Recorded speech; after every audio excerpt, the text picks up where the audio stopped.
All right, we are doing segments of circles.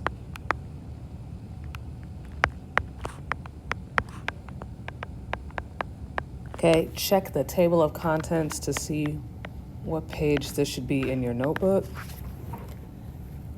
All right, so the first thing I need you to do is to obviously write the title in the margin, the top margin, and then you're going to divide your paper into 6 relatively equal sections.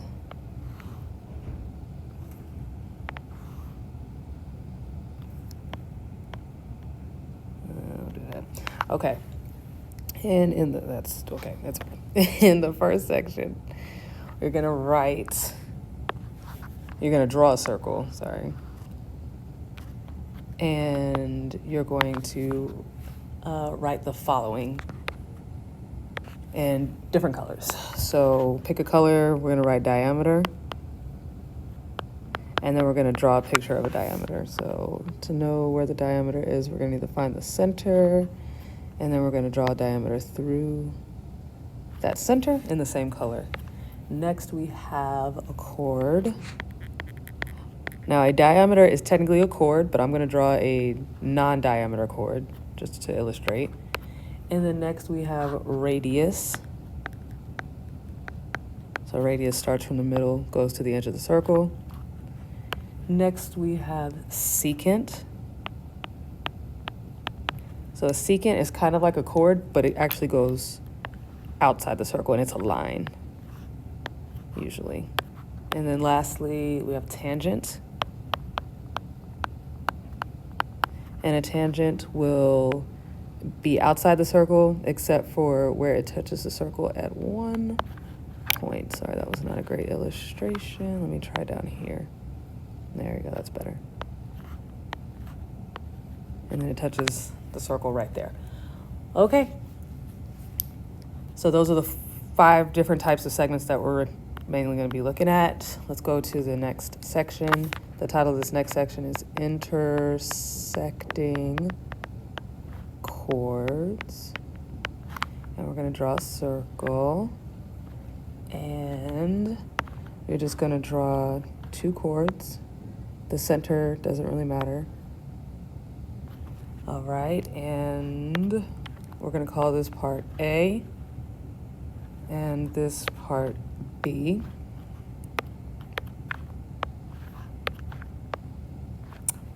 And then this will be C, this will be D.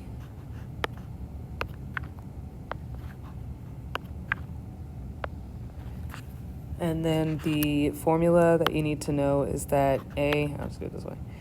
I'll do it this way. A times B is going to be the same product as C times D.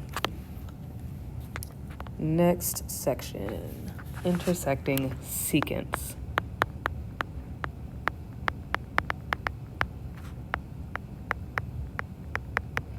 Again, we're going to draw a circle. And this time, again, the center is not super necessary. This, roundabout where the center is, but it's not really necessary. So I'm going to draw 2 secants that will intersect,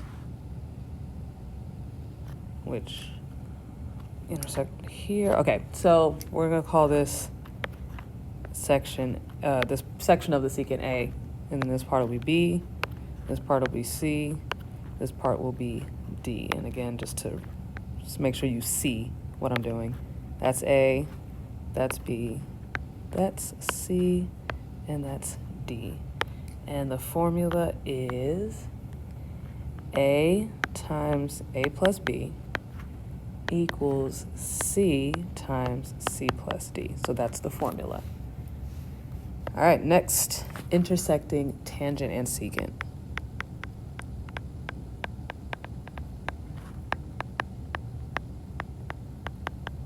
Sorry for all the clicks.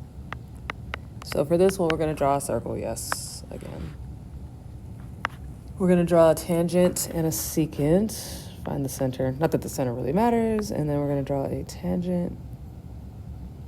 And I'm going to bring it here. And then a secant. And they're going to have to intersect. And we're going to call the tangent segment A, and then this will be C, and this will be D. Again, this is A, this is C, this is D. The formula is A times itself is going to equal C times C plus D. Or A times A could just be written as A to the second power. So you could also write it like this. All right, next section. Intersecting tangents. So we're just going to have two tangents. Again, we're going to start by drawing a circle. And you can locate the center. This time it is important. The center, we will use the center this time. And we're going to draw tangent, excuse me, sorry. Tangent. And we're going to call this intersection point A. This is going to be point B.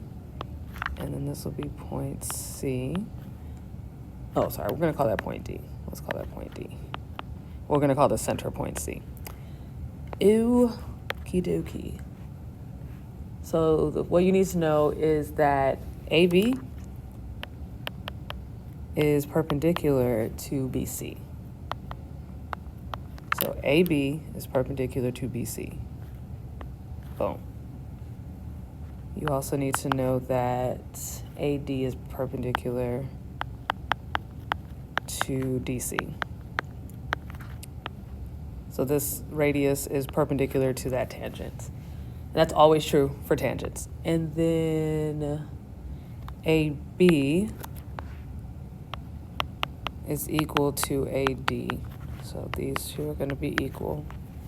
Okay? And of course, BC and DC are equal because they're both a radius. They are both radii. Okay, last section is going to be radius intersecting a chord.